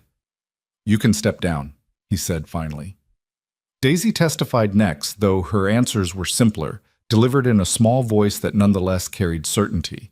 Yes, she was happy with the Holts. No, she didn't remember Uncle Victor. Yes, she wanted to stay with Lila, always with Lila. Then Clara took the stand and spoke about what the girls had come to mean to her, about the family they'd built together. Ethan followed, his testimony clipped and factual, but underlaid with emotion he didn't bother to hide. Finally, Judge Patterson called for closing arguments. Victor's lawyer made one last attempt to appeal to blood and tradition, but his heart wasn't in it. The damage was done. Martha Hayes stood and spoke directly to the judge. Your Honor, this case isn't about blood versus strangers. It's about what's best for two children who've already lost everything. The Holts have given them a home, stability, love. Mr. Carter has given them nothing but fear. The law may say blood comes first, but these girls are telling you, begging you, to listen to something more important than genetics. Listen to their mother's dying wishes. Listen to their own voices. And make the choice that protects them, not the one that serves a man who sees them as a path to profit. Judge Patterson was silent for a long time after that. He looked at his notes, looked at Victor, looked at the Holts. Finally, his gaze settled on Lila and Daisy, huddled together on their bench. I've heard enough, he said. I'm ready to make my ruling. The room held its collective breath. Judge Patterson removed his spectacles and cleaned them with a handkerchief, the small gesture drawing out the tension until Lila thought she might shatter from it. When he finally spoke, his voice carried the weight of years on the bench, of difficult decisions made and lived with. This court has heard compelling arguments from both sides. Mr. Carter has presented his claim based on blood relation, which traditionally carries significant weight in custody matters. However, the evidence presented by the defense raises serious questions about Mr. Carter's motivations and fitness as a guardian. Victor's face had gone carefully neutral, but Lila could see the tension in his shoulders, the way his hands gripped the table in front of him. The testimony of Margaret Carter, preserved in her journal and corroborated by her daughter's accounts, suggests a pattern of behavior that gives this court pause. A dying woman's explicit instructions regarding her children's welfare cannot be dismissed lightly. Furthermore, the timing of Mr. Carter's sudden interest in his nieces, coinciding directly with the discovery of their inheritance, speaks to intent that has little to do with familial affection. Judge Patterson put his spectacles back on and looked directly at Victor. Mr. Carter, I find your claim to be motivated primarily by financial gain rather than genuine concern for these children's well-being. The court cannot in good conscience place two vulnerable girls in the custody of a man their own mother feared and distrusted. Victor surged to his feet. Your Honor, this is outrageous. Those are my brother's children. Sit down, Mr. Carter. The judge's voice cracked like a whip. I'm not finished. Victor sat, his face mottled red with fury. As for the Holts, Judge Patterson continued, the evidence shows they have provided exemplary care for Lila and Daisy Carter. The girls are healthy, educated, emotionally stable, and clearly bonded to their guardians. Mrs. Holt's marriage to Mr. Holt, while perhaps expedited by circumstances, appears to be a genuine partnership built on mutual respect and shared commitment to these children's welfare. Lila felt Clara's hand find hers, squeezing tight. Therefore, it is the ruling of this court that custody of Lila Mae Carter and Daisy Rose Carter is hereby awarded to Ethan and Clara Holt. Full legal guardianship is granted, with all rights and responsibilities thereof. The mining claim registered in Thomas Carter's name shall be held in trust for the girls until they reach the age of majority, with the Holts serving as trustees. Mr. Victor Carter's petition for custody is denied. The gavel came down with a sharp crack that seemed to echo in Lila's chest. For a moment she couldn't process what she'd heard, couldn't quite believe it was real. Furthermore, the judge added, his voice hardening, I'm ordering that Mr. Carter have no contact with these children unless they themselves request it once they're of age. Any attempt to circumvent this order will result in legal consequences. Do you understand, Mr. Carter? Victor's lawyer put a hand on his arm, whispering urgently, but Victor shook him off. This isn't over. I'll appeal. I'll take this to a higher court. You're welcome to try, Judge Patterson said mildly, but I doubt you'll find a more sympathetic ear. The evidence against your character is substantial, and your motivations transparent. Now I suggest you leave my courtroom before I cite you for contempt. Victor stood, his chair scraping loud against the floor. He looked at Lila and Daisy with eyes that promised retribution, and Lila felt a chill run down her spine. But then Ethan was there, stepping between them, his presence solid and immovable. You heard the judge, Ethan said quietly. Time to go. For a moment, Lila thought Victor might try something, his hands clenched into fists, his jaw working. But then Sheriff Morgan appeared at his elbow, one hand resting casually on his gun belt, and Victor seemed to deflate. This isn't over, he repeated, but the words lacked conviction now. He turned and stalked from the courtroom, his lawyer scrambling to follow. The silence he left behind was profound. Then Daisy broke it with a sound halfway between a sob and a laugh, throwing herself at Clara with such force the woman staggered backward. We can stay? We really can stay. You really can stay. Clara's voice was thick with tears. You're ours now, legally and officially. Lila felt hands on her shoulders and looked up to find Ethan crouched beside her bench, his sage green eyes bright with emotion he didn't bother to hide. You were brave in there, he said, braver than most adults I know. Your mother would be proud. The words broke something loose in Lila's chest. She'd been holding herself together for so long, through her mother's death, through the walk to the ranch, through weeks of uncertainty and the terror of the hearing. But now, with victory finally won, the dam broke. She folded forward into Ethan's arms and cried like the 10-year-old child she was, letting out weeks of fear and grief and desperate hope. Ethan held her and said nothing, just let her cry herself empty, while Clara comforted Daisy and Martha Hayes packed up her papers with a satisfied smile. Judge Patterson waited until Lila had composed herself before calling them back to his bench. His severe expression had softened slightly. Mr. and Mrs. Holt, you've taken on a significant responsibility. These girls have been through trauma that would break many adults. They'll need patience, stability, and unconditional love. Can you provide that? Yes, Your Honor. Claire and Ethan spoke in unison, then shared a brief smile. Good. Then I wish you all the best. The judge looked at Lila and Daisy. Young ladies, you've found yourselves a good home. Don't take it for granted. We won't, Lila promised, her voice still rough from crying. Thank you, sir, for listening to us. That's my job, though I'll admit, not every child argues their case as effectively as you did. Judge Patterson allowed himself a small smile. You've got your mother's strength in you. Use it well. The walk out of the courthouse felt surreal, like moving through a dream. People lingered on the steps outside, witnesses who'd testified, townspeople who'd heard about the case and come to see the outcome. Lila saw Clara's friends from the store, the preacher who'd married the Holts, even a few miners who'd known her father. Congratulations, one of them said, tipping his hat. Tom Carter was a good man. He'd be glad to know his girls are in good hands. The ride back to the ranch was quiet but not uncomfortable. Daisy fell asleep against Clara's shoulder, exhausted by the day's emotions. Lila sat on Clara's other side, watching the familiar landscape roll past. The sage-covered hills, the distant mountains, the sky so vast it seemed to swallow everything. "What happens to the mining claim?" she asked after a while. "The one Papa filed?" Ethan glanced over from the driver's seat. "It's yours and Daisy's, held in trust until you're 18. We can't touch the money from it except to provide for your needs, education, medical care, that sort of thing. The judge will appoint an independent trustee to oversee it and make sure everything's handled properly." "Will it be worth much?" "Hard to say until it's surveyed properly. Could be a fortune, could be nothing. But either way, it's not why we fought for you. You understand that, right?" Lila nodded. She did understand. Ethan and Clara had wanted them, actually wanted them, not for what they owned, but for who they were.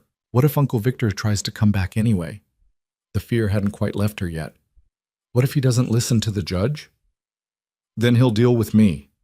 Ethan's voice was flat, final. "And with Sheriff Morgan and with every person in this town who saw what he really is. He won't get near you again, Lila. I promise you that." Clara's arm tightened around her. "You're safe now, both of you. This is your home, and nothing's going to change that." The ranch appeared on the horizon just as the sun began its descent, painting the house and barn in shades of amber and gold. Lila had seen it dozens of times over the past months, but today it looked different. Today it looked like what it was: home. That night, after Daisy had been tucked into bed and Clara had gone downstairs to finish cleaning up from dinner, Lila sat at the small desk in their room and pulled out her mother's journal. She turned to the first blank page and picked up a pencil. The words came slowly at first, then faster as she found her rhythm. "Dear Mama, we won. The judge said we can stay with Ethan and Clara. Uncle Victor can't take us away. I know you were worried about him, and I want you to know we're safe from him now. I miss you every day. Sometimes I wake up and forget you're gone, and then I remember and it hurts all over again. But Daisy's doing better. She smiles more now. She has a kitten named Butterscotch, and she helps Clara in the garden, and she's started calling Ethan Papa Ethan, even though he told her she doesn't have to. Clara's been teaching me your remedies and showing me new ones too. I'm getting good at it. Last week, Mrs. Henderson from town came in with a terrible cough, and I made her a syrup with honey and thyme and horehound, and she said it worked better than anything the doctor gave her. I thought you'd like knowing that your knowledge is helping people. I don't know if you can see us from wherever you are, but if you can, I hope you're proud. I hope you know we're okay. We're more than okay. We're loved. I'll take care of Daisy just like I promised, and I'll make you proud. I'll be strong and kind and brave, all the things you taught me to be. I love you, Mama. Always. Lila. She set down the pencil and wiped her eyes. The grief was still there. Would probably always be there in some form, but it felt different now. Less like drowning and more like carrying something precious, something she could bear. A soft knock on the door made her look up.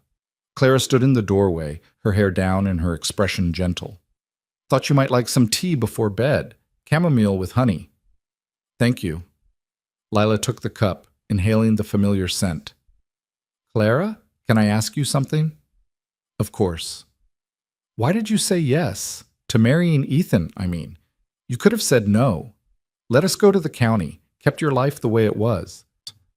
Clara sat on the edge of the bed, her hands folded in her lap. I could have. And for about 5 minutes after Ethan asked me, I thought about it. Thought about how complicated it would make things, how people might talk, how it would change everything. But you said yes anyway. I said yes because I looked at you and Daisy and I saw children who deserved a chance, who deserved to be loved and protected and given a real home. And I thought about my life, my quiet, safe, lonely life. And I realized I'd been just existing, not really living. You girls gave me a reason to live again. Lila felt her throat tighten. We're lucky to have you. I think we're lucky to have each other. Clara reached out and smoothed Lila's hair back from her face. This family we've built, it's not conventional. We're not related by blood. We didn't start out loving each other, but we chose each other, and that means something. Maybe it means more than blood ever could. After Clara left, Lila finished her tea and climbed into bed beside Daisy. Her sister murmured in her sleep and rolled closer, one small hand reaching out to grasp Lila's nightgown. Lila covered that hand with her own and closed her eyes. The weeks that followed fell into a new rhythm, one marked by normalcy and small joys rather than fear and uncertainty. Clara officially hired Lila as her apprentice at the store, paying her a small wage that went into a savings jar on Lila's dresser. Daisy started attending the small schoolhouse in town 3 days a week, coming home with slate covered in careful letters and stories about the friends she was making. Ethan taught them both to ride, Daisy on a gentle mare named Clover, Lila on a spirited gelding called Sage, who matched her independent spirit. They spent Sunday afternoons exploring the ranch, Ethan pointing out property lines and teaching them to read the land the way he did, to see not just dirt and grass, but potential and possibility. The mining claim was surveyed and found to contain a substantial vein of silver. The trustee appointed by the court, a banker from the county seat with a reputation for scrupulous honesty, set up accounts for both girls and began the careful process of developing the claim with reputable partners. It would be years before any real money came from it, but the knowledge that their futures were secure took some weight off Lila's shoulders. Victor never appealed the judge's ruling. According to Sheriff Morgan, he'd left Wyoming entirely, heading back to Colorado with his tail between his legs. Lila didn't waste energy hating him. He was gone, and they were here, and that was all that mattered. One evening in late autumn, with the first snow dusting the mountain peaks and wood smoke curling from the chimney, Lila came downstairs to find Ethan at the kitchen table with a piece of wood and a set of carving tools. He'd taken up the hobby recently, his hands learning to create instead of just maintain. "What are you making?" she asked, sitting across from him. "Something for the mantel." He turned the wood so she could see the rough shape emerging. 4 figures, 2 tall and 2 small, standing side by side. "Thought it was time we had something that represented all of us." Lila watched his careful movements, the way he worked the grain with practiced patience. "Can I help?" "You can sand it when I'm done carving, if you'd like. Make it smooth." They worked in companionable silence for a while. The only sounds, the scrape of Ethan's tools and the crackling of the fire. Clara was upstairs reading to Daisy, their voices a soft murmur through the floorboards. "Ethan?" Lila waited until he looked up. "Thank you for everything, for taking us in, for fighting for us, for—" Her voice caught. "For not being too late." Something passed across Ethan's face, grief and gratitude and a fierce protectiveness that needed no words. He set down his tools and reached across the table to cover her hand with his. "I'm the one who should be thanking you. You and Daisy, you gave me a reason to be more than just a man waiting out his days. You gave me a family again, a purpose." He paused, his throat working. "Emma and Sarah, they'll always be part of me. But you girls, you're part of me too now, and that doesn't diminish what came before. It just means my heart's bigger than I thought it could be." Lila felt tears prick her eyes, but they were good tears, healing tears. "I think Mama would have liked you," she said, "and Clara too. She would have been glad to know we ended up here. I think I would have liked your mother. Any woman who could raise a daughter as brave and strong as you must have been something special." The carving took another week to complete. Ethan worked on it in the evenings, adding details, the suggestion of Clara's braid, the ribbon in Daisy's hair, the determined set of Lila's shoulders, his own weathered features softened by contentment. When it was finally finished, sanded smooth by Lila's patient hands and sealed with oil, he carved words into the base. The Holt family. Clara cried when she saw it. Daisy clapped her hands and insisted they put it up immediately, and Lila traced the carved figures with one finger, feeling the solid reality of them. 4 people who'd found each other through grief and chance and choice. 4 people who'd become a family not because they had to, but because they wanted to. They placed it on the mantel above the fireplace, right in the center where everyone who entered the house could see it. And that night, as Lila lay in bed listening to the wind whisper around the eaves and Daisy's soft breathing beside her, she thought about the journey that had brought them here. It had started with death and desperation, with a little girl pulling a sheet over her mother's still face and making the terrifying choice to walk into the unknown. It had continued through kindness and courage, through a marriage born of necessity and grown into something real, through a courtroom battle that could have ended in disaster. But it had ended here, in this warm room, in this solid house, with this family that loved her. It had ended with her mother's wishes honored, her sister safe and happy, and two adults who'd chosen them when they could have chosen the easier path of turning away. Lila closed her eyes and whispered into the darkness, "We're okay, Mama. We're more than okay. We're home." The next morning dawned clear and cold, frost glittering on the grass like scattered diamonds. Lila woke to the smell of coffee and bacon, to the sound of Clara humming in the kitchen and Ethan's boots on the porch as he brought in firewood. Daisy was already up, probably helping Clara set the table, chattering about the kitten or school or whatever had captured her imagination. It was just another morning, just another day in the life they'd built together. And that, Lila thought, as she dressed and braided her hair and went downstairs to join her family, was everything. Clara was indeed in the kitchen, teaching Daisy how to flip pancakes without sending them flying across the room. Ethan came in with an armload of wood, stamping snow from his boots, his face reddened from the cold, but his eyes warm. They all looked up when Lila entered, and three voices spoke an overlapping greeting. "Morning, Lila." "I made pancakes. Well, Clara made them, but I helped." "Coffee's hot if you want some." Lila poured herself a cup. She'd started taking it the way Ethan did, with just a splash of cream, and sat at the table. Clara put a stack of pancakes in front of her, golden and perfect, with butter melting into rivers of sweetness. Daisy climbed into the chair beside her, syrup already dripping from her chin. "We're going into town today," Clara announced, sitting down with her own plate. "Need to pick up supplies before the snow gets too deep. And Mrs. Henderson wants more of that cough syrup, Lila. She's been telling everyone in town how well it worked." "I can make a batch this afternoon," Lila said, "if we have enough horehound." "We do. I ordered extra last week." Clara smiled. "You're building quite a reputation. People are starting to call you the Remedy Girl." "Better than some things they could call me," Lila said with a slight smile. Ethan snorted into his coffee. "That's the truth." They ate breakfast together, talking about the day ahead, about the ranch work that needed doing, about whether the first real snow would hold off another week or come sooner. It was ordinary conversation, the kind families had over shared meals every day.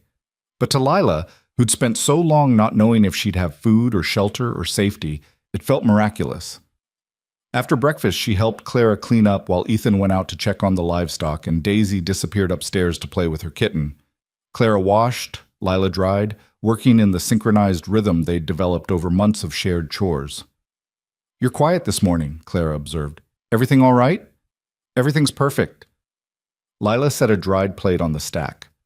"That's what I was thinking about. How perfect everything is, and how I never thought I'd get to feel this way again." Clara's hands stilled in the soapy water. "You've been through more than any child should have to bear. You're allowed to be happy now." "I know. It's just..." Lila struggled to find the words. "Sometimes I'm scared I'll wake up and it'll all be gone. That this is too good to last." "Oh, honey." Clara turned, her wet hands cupping Lila's face gently. "Nothing is promised in this life. I learned that when I lost my husband. Ethan learned it when he lost his family. But that doesn't mean we can't trust in what we have right now. This moment, this family, this home, it's real. And you deserve every bit of it." "So do you," Lila said. "You and Ethan both. You deserve to be happy too." Clara's smile was soft and genuine. "We are happy. Because of you girls. You brought light back into a house that had been dark too long." Later that afternoon, while Lila was in the workroom at the store preparing Mrs. Henderson's cough syrup, she heard the bell over the door jingle. She looked up to see Martha Hayes, the lawyer who'd represented them in court. "Miss Lila," Martha greeted her. "Martha, I was hoping I'd find you here. I have something for you." She pulled an envelope from her satchel and handed it over. Lila opened it carefully to find an official-looking document covered in legal language she only partially understood. "What is this?" "It's the final paperwork for your adoption," Martha explained. "The Holts filed it last month and it just came through. You and Daisy are now legally Lila and Daisy Holt. Not Carter anymore, unless you want to keep your birth name." Lila stared at the paper. Lila May Holt. The name looked strange and wonderful all at once. "They adopted us? Officially?" "Officially and legally. You're not just wards anymore, not just temporary guardianship. You're their daughters, with all the rights and protections that entails. Martha's expression was warm. They wanted it to be a surprise. Said to tell you there's no pressure to use the new name if you don't want to, but the option is there. After Martha left, Lila sat with the document in her hands, reading it over and over. Adopted, daughters. The words felt huge, transformative. She thought of her mother, of her father, of the Carter name that connected her to them. But she thought too of Ethan and Clara, of the family they'd chosen to become, of the name that would tie them together permanently. When the Holts came to pick her up that evening, Lila climbed into the wagon and looked at them both seriously. Martha Hayes came by today. She showed me the adoption papers. Clara and Ethan exchanged a glance. We wanted to tell you ourselves, Clara said, but the paperwork came through faster than expected. We know the Carter name means something to you, Ethan added. We're not trying to erase your parents or your past. If you want to keep using Carter, that's fine. The legal name is just, I want to be Lila Holt, Lila interrupted. And I want Daisy to be Daisy Holt. Because you're right. It doesn't erase Mama and Papa. They'll always be part of who I am. But you're my family now. You're my parents now, and I want the name that shows that. Clara made a small sound and pressed her hand to her mouth. Ethan's eyes were suspiciously bright as he cleared his throat roughly. Then Lila Holt it is, he said, and we're honored. More than you know. That night, Lila made one final entry in her mother's journal before closing it and placing it carefully in the trunk at the foot of her bed, where it would stay safe but accessible whenever she needed the connection to her past. Dear Mama, my name is Lila Mae Holt now. I hope you understand. I hope you know it doesn't mean I love you any less or that I've forgotten you. But Ethan and Clara are my parents now, and I'm proud to carry their name. Daisy's doing wonderful. She's in school and making friends, and she barely has nightmares anymore. She still talks about you sometimes, tells people her first mama was the best at making bread and singing lullabies. But she's happy, Mama. We both are. I'm learning so much about remedies and healing. Clara says I have your gift for it, that gentle touch that makes people trust you.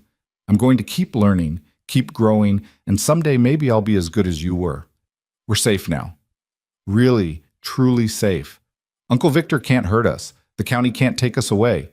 We have a home and a family and a future. Everything you wanted for us, we have it. Thank you for being strong enough to warn us about Victor. Thank you for teaching me to be brave and to fight for what matters. Thank you for loving us enough to let go when you had to, trusting that somehow we'd find our way. We did, Mama. We found our way home. I'll always love you, but I'm going to be okay now. We both are. Your daughter, Lila Mae Holt. She closed the journal and stood, moving to the window. Outside, snow was beginning to fall, soft flakes drifting down in the lamplight. In the pasture, she could see the dark shapes of cattle huddled together for warmth. From downstairs came the murmur of voices, Ethan and Clara talking by the fire, planning for tomorrow, for next week, for the future they were building together. Daisy stirred in bed, calling out sleepily, Lila? I'm here. Lila moved to the bed and slipped under the covers beside her sister. Just watching the snow. Is it pretty? Very pretty. Daisy was quiet for a moment, then, are we really Holtz now? Forever? Forever, Lila confirmed. We're really theirs, and they're really ours. Nothing's going to change that. Good. Daisy's hand found Lila's in the darkness and squeezed. I love our family. Me too, Daiz. Me too. As Lila drifted toward sleep, she thought about the journey that had brought them here, about a knock on a stranger's door that had changed everything, about two adults who'd chosen love over convenience, who'd fought for children who weren't theirs by blood, but had become theirs by choice, about a judge who'd listened to a dying woman's wishes and a little girl's brave testimony, about a family forged not in the easy times, but in the hard ones, not through obligation, but through deliberate, conscious choosing. They'd lost so much, but they'd found more than they'd lost. They'd found home. And in the end, Ethan had been right. He hadn't arrived too late this time. He'd been exactly where he needed to be, exactly when he needed to be there. And so had Clara. And so had two desperate girls walking down a dusty road toward a column of smoke and an uncertain future. They'd all been exactly where they needed to be, and now they were exactly where they belonged, together. The snow fell softly outside, blanketing the ranch in white, making everything clean and new. Inside, the fire burned warm, and a family slept peacefully under one roof. 4 people who'd found each other through grief and chance and determination. 4 people who'd chosen to be a family when the world had tried to tear them apart. 4 people who would face whatever came next together, bound not by blood but by something stronger, by love that was chosen, earned, and freely given. The carved figures on the mantel stood silent watch over them all, frozen in wood but alive in memory. The Holt family. Not perfect, not traditional, but theirs. And that was more than enough. It was everything.